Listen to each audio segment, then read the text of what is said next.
The Mourning Star. Chapter 10. I'm coming home in my Galaxie.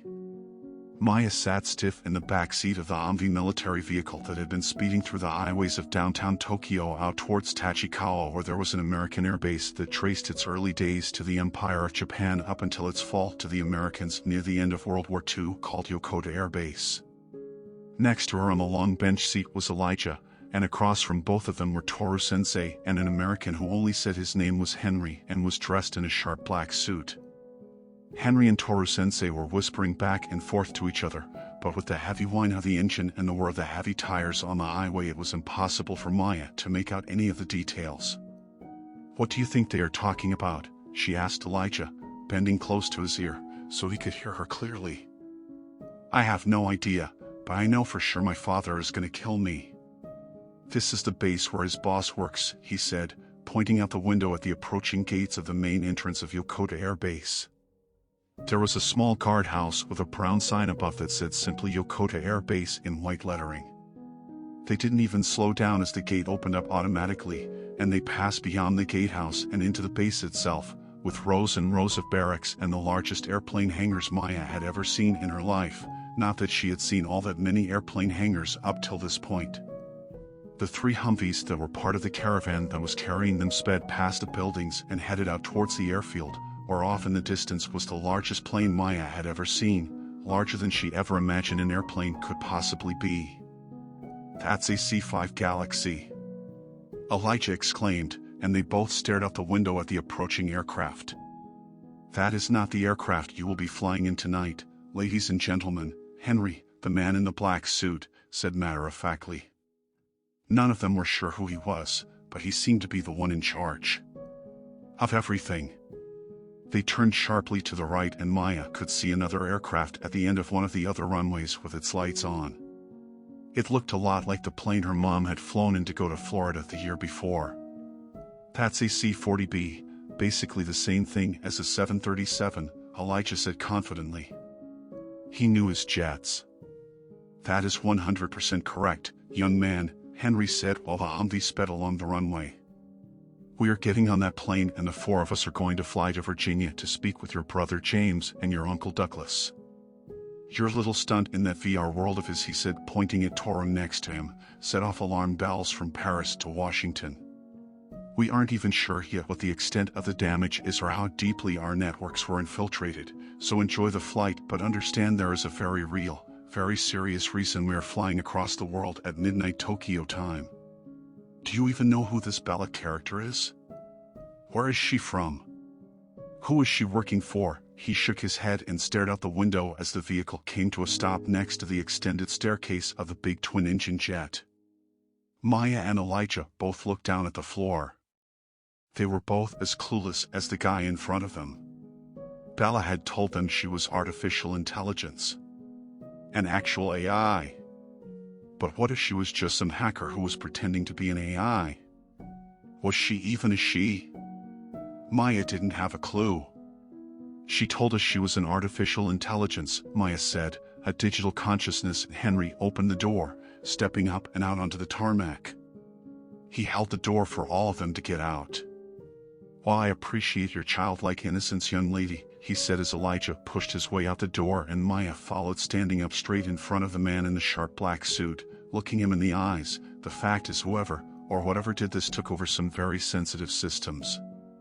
Very dangerous systems that if the wrong people got their hands on, well, let's just say there wouldn't be much of anything left on Earth to fight about or worry about for a very, very long time. Systems that are incredibly secret. And right now this Bella character has complete control of all of them. So we are going to fly to Virginia and meet some of my friends, and we are all going to see if we can figure all of this out. Does that sound good to you?" And while Maya could hear the sarcasm in his words, she could also see the terrifying fear in his eyes hiding behind the words. He was genuinely scared. She nodded her head. "Yes. I don't know if I will actually be of any help at all, but whatever I can do I will do." And for the record, Bella didn't seem like some hacker, not that I'd know what a hacker sounds like, but she didn't feel malicious, if that makes any sense at all.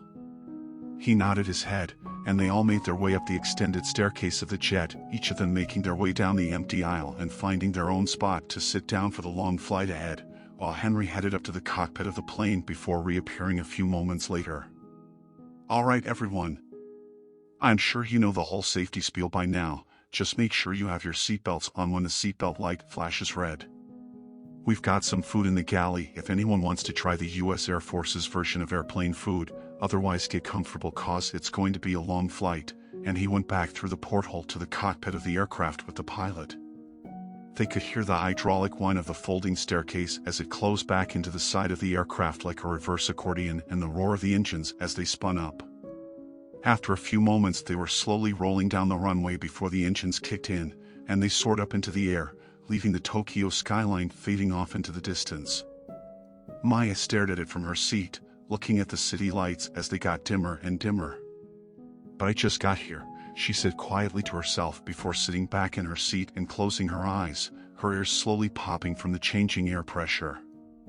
She glanced over at Elijah, who was slumped over in his seat, already fast asleep. She saw Toru with his laptop on his lap studying graphs and typing furiously, the sound of his fingers clicking the keys on the keyboard drowned out by the roar of the engines as the plane continued its ascent above the clouds. She closed her eyes, and in a few moments she was asleep. She dreamt she was running through the streets of Tokyo at night, all dark shadows, flashing lights and neon signs she couldn't read. The streets were empty of foot traffic, but there was a buzz in the air that seemed alive, as if every camera was watching her, observing her. She saw a Yodobashi camera store on the corner and ran to the storefront windows where there was a display of cameras. As she looked into the cameras, a face appeared on the flat-screen televisions lining the walls, but the face in the screen wasn't hers. It was Bella's face. She remembered it well from the VR world. Her face was unforgettable with its pale skin, sharp as a razor cheekbones and straight black hair. She stared at the faces on the screen and she saw the mouth was moving, trying to say something, but she couldn't understand what. Suddenly her whole world was shaking and she sat straight up in her airline seat to complete chaos. The plane was tilted completely to one side and hanging in front of her was an air mask. She suddenly realized she felt lightheaded and reached for the mask, sliding it over her face and breathed the oxygen in deeply. She heard a voice screaming above the whine of the engines from the front of the aisle and looked up to see Henry holding onto the front two seats for stability, yelling right at her, but she couldn't make out any of the words. She looked over at Elijah, who was holding onto the armrests for dear life and staring at her above his own air mask. He gave her a weak thumbs up and managed to smile as his chair bounced up and down beneath him. The big aircraft slowly went back to level and Maya felt her stomach rise into her throat as the plane regained altitude. Climbing against the wind, its engines gave it everything it had. Finally, the engines quieted down and the cabin stopped shaking. A silence filled the air for a brief moment before Henry came rushing down the center aisle and stood in front of both of them. "Keep your masks on," his voice muffled by the gas mask he was wearing. "Are both of you okay?" he said, his eyes glancing at both of them before resting on Maya's.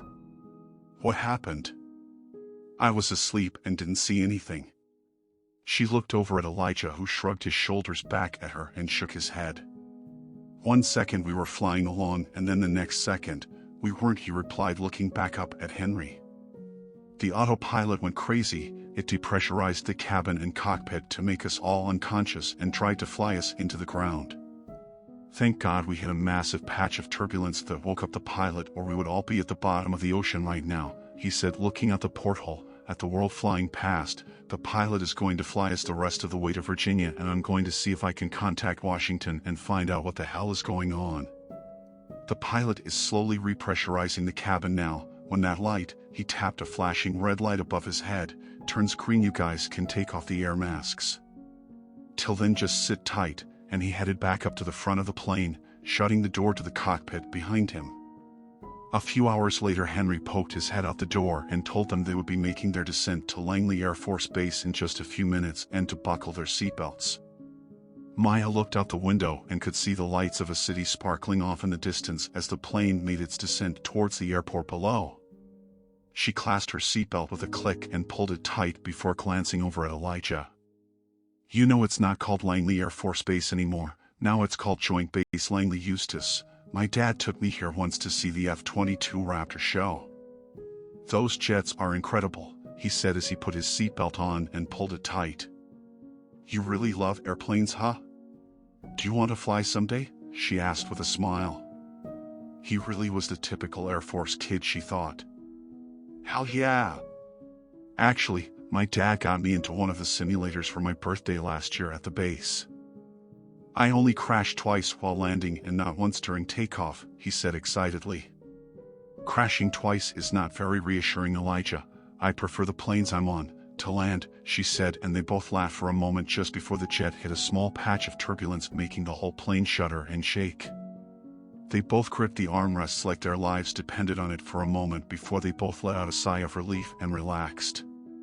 God, I love flying, Elijah said, and Maya shook her head, took a deep breath and looked out the window. It's just the whole crashing into the ground in a ball of flaming metal I don't love, she thought as she stared at the mountains off in the distance as the plane slowly made its way down to the airport below. When they came to a stop at the end of the runway, Henry came back and led them down the folding staircase and into a waiting black Chevy Suburban with dark limo-tinted glass, the big SUV pulling away and speeding down the runway as soon as the doors were shut. Henry pulled a small cell phone from his suitcase, pressed a few buttons before holding it up his ear and staring out the window of the SUV as it sped through the streets. Yes, sir, we just arrived and are leaving Langley now. ETA is 35 minutes or so. Yes, sir, we had a small problem with the autopilot on the flight here, but besides that it was uneventful, he said, and glanced over at Maya and Elijah, who sat quietly across from him while he listened to whatever the person on the other end of the phone was saying. Yes, sir.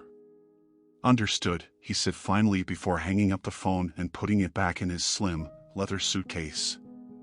Your brother James and your uncle are waiting for us at the facility we are heading to now. Your parents do not know the details, but they know you are safe. He paused for a moment on the next word. Boss will explain more when we arrive. Until then, relax and enjoy the drive, he said before pulling a laptop computer from his bag, opened it and began typing. Maya looked over at Elijah, who just shrugged in reply. She closed her eyes and tried to rest her mind, letting the sound of the keyboard clicking away blend with the sounds of the street zooming past, and took a deep breath and wondered about James and what he was doing at the same moment.